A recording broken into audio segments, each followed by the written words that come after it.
We've been getting a lot of bad news about Dragon Age the Veilguard pretty much even before the game was launched. And a lot of this information was coming from supposed insiders, and you pretty much had to take them with a grain of salt because, I mean, when it's coming from unnamed insiders, and you have to figure it's rumors. But after the game was released, some of the stuff that they were alleging has pretty much been confirmed about the low sales figures and all that other stuff. They were saying before the game was released that that's probably going to be the case for it, and come to find out that actually has been true after all, with the numbers being pretty terrible for a game of this size. But now it's gotten even juicier too, because apparently BioWare is upset about these leaks going on with their company, and they're now allegedly, according to these same insiders, actually on the hunt within the company to look for who's actually leaking this information out to these various sources online. This is being reported on by That Park Place. BioWare claims Dragon Age the Veilguard sales have reached 1 million copies as company hunts down whistleblowers. Dragon Age the Veilguard sales has reportedly reached 1 million copies according to an internal memo from BioWare. However, this might not be good news for the once popular RPG studio. And that's because 1 million copies is abysmally low for a company of this size. In the past, I've talked about some of these insiders saying that the numbers were around 500,000 or so copies. I think when I was reporting on that, that was talking about the physical copies of it. So then there's also the digital releases of it too. So it's obviously not necessarily a one-for-one thing. And I believe I even pointed out it's maybe 500,000 physical copies or digital. I can't remember exactly what it was, but it was something along that lines. And I remember even saying at the time that that's pretty low sales figures for a game of this size. Now, just to be clear how bad that is, look at this for a second right now. This is the Steam sales right here. So if you wanted to buy it, so the most expensive version of it is just under $80. Let's just say $80 just to make it easier. If they sold 1 million copies of it, and assuming this is all 100% profit, there's no fees for Steam or anything else like that, that's $80 million to BioWare for this game. Now, keep in mind, the production budget for this game is, on a conservative estimate, around $200 million. So they have quite a ways to go for it, and it's possible that they're going to still sell some more copies. Well, they are still going to sell some more copies, but I don't think they're going to rival what they've sold in the first week or first couple of weeks of the game in order to try to make up that difference, especially when they've already announced that they're not going to be releasing any big DLC or anything like that for the game. Pretty much what you have now is what you're going to get, and word around the game is that it's not very good. So it's looking like this game is just a huge catastrophe for BioWare. Since the Halloween release of Veilguard, there have been a striking number of leaks coming out of BioWare and EA. Independent commentators like Smash JP, Endymion, and former World of Warcraft team lead Mark Kern, aka Grums, have been spilling the tea regarding abysmal sales numbers, horrible reviews, a shocking return rate, and plummeting resale value. And that's probably the most recent thing about this game. Is it's not even necessarily rumors, but just the plummeting resale value of it, because you can go on GameStop and other things like that and see what they're actually charging for if you were to sell the game back to them. And I think it was around like $20 some if you wanted to actually sell a pristine copy of the game back to them. And that's just store credit. If you wanted cash, it's I believe around like $15-16 or something like that. According to sources close to the situation, BioWare is furious at the leaks and have launched an internal investigation to weed out whistleblowers. Dragon Age Veilguard has failed to recover its costs, Grum said on X. It has failed, and no holiday sales won't save it. BioWare is so angry with Dragon Age Veilguard sales numbers have leaked that they are launching an internal investigation to find the leakers. And that's because this is bad for them as a company, because it's going to hurt their stock value if the big release that they just had is selling so poorly. So they obviously want to know who's giving this information out to people online. However, according to Smash JT, his initial source is safe from the ire of BioWare, at least for now. I spoke with the original whistleblower after publishing that initial video, and he put me at ease that no one there knows it was him at this time. Smash JT said in a post on his official website, but the reaction from the fallout of that video sparked volumes for the atmosphere at BioWare. Right now, they're more concerned with silencing any whistleblower than addressing any actual issues within the company. Much like Firewalk Studio before their ultimate demise, the toxic positivity has taken over the workplace. And just as a reminder for people who don't know what happened with Firewalk Studio and Concord, the reason why that game did so badly is because Smash JT said that there was a toxic positivity at the company where that people were basically just so sure that this game was going to be a hit that they couldn't even entertain or even think about any possible criticism for the game. It was pretty much not even discussed at the company because they were just so sure of themselves with that game. Come to find out, they just really missed the mark on that one. And according to Smash JT, that same atmosphere is going on over at BioWare.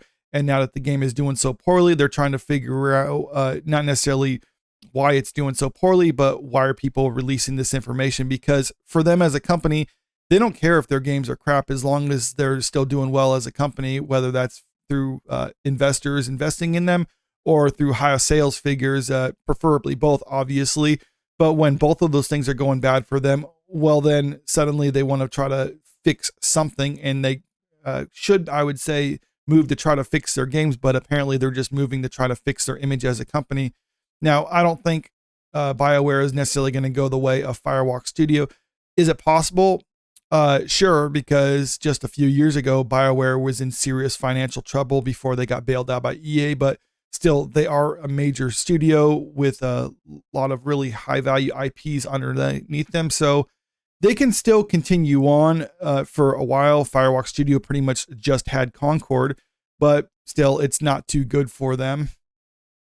It was originally reported by both Smash JT and YouTube commentator Endymion that the game had sold only 500,000 copies with more than 30,000 refunds issued.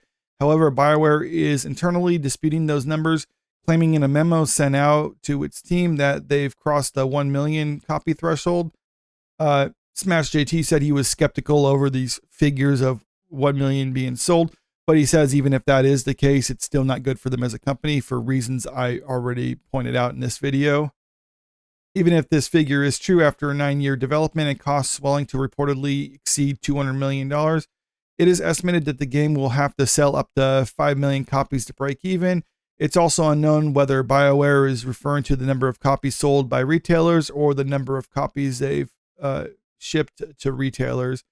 And that is also another important distinction too, because if it's just the number of copies they've shipped to retailers and that's what they're boasting about right now, well, then the actual value of them could be reduced because eventually if these games aren't selling, then the retailers will either send them back to the company or they'll just heavily discount them so that however much that they would be getting for them. So just kind of going back to this, if they were selling, the deluxe version to retailers and they're initially marked at $80, well, then that's going to probably be knocked down or whatever to 60, 70, maybe, or no, sorry, 70, 60, $50, maybe $40 for this version. The regular version of the game might be marked down to like $30 in time, just so these retailers can get rid of the stock that they already have on hand. That Park Place source that works in retail management has told this outlet that his sale region, comprised of 7 stores, has seen an exchange and resale rate of 75% for the troubled titles. So people who are even playing this game aren't necessarily even buying it original, they're buying it secondhand. So that's people who are playing this game and money that's not actually going to BioWare as a result of it. The trade-in value for Veilguard would also support the theory that there's plenty of copies clogging up retail shelves. As of this writing, the trade-in value of Dragon Age to Veilguard on PlayStation 5 is up to $22. That figure is actually the value for store credit. Players looking for returns this brand new game, $70 game for cash, will only net $14 or $15 for a pristine copy. So kind of the stuff I've already said about it. So it's not doing too good. And you can also look at the Steam chart here for active player count. They've already reached their peak just a few days after the game was released, and it hasn't gone up since then. Let me see where I have it pulled up here. So here, I'll just refresh it.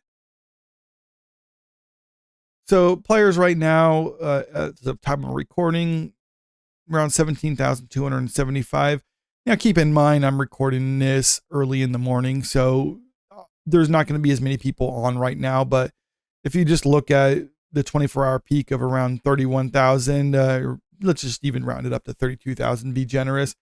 That's still pretty bad for a game like this. They peaked at 89,000, so they didn't even crack 100K for a game of this scale.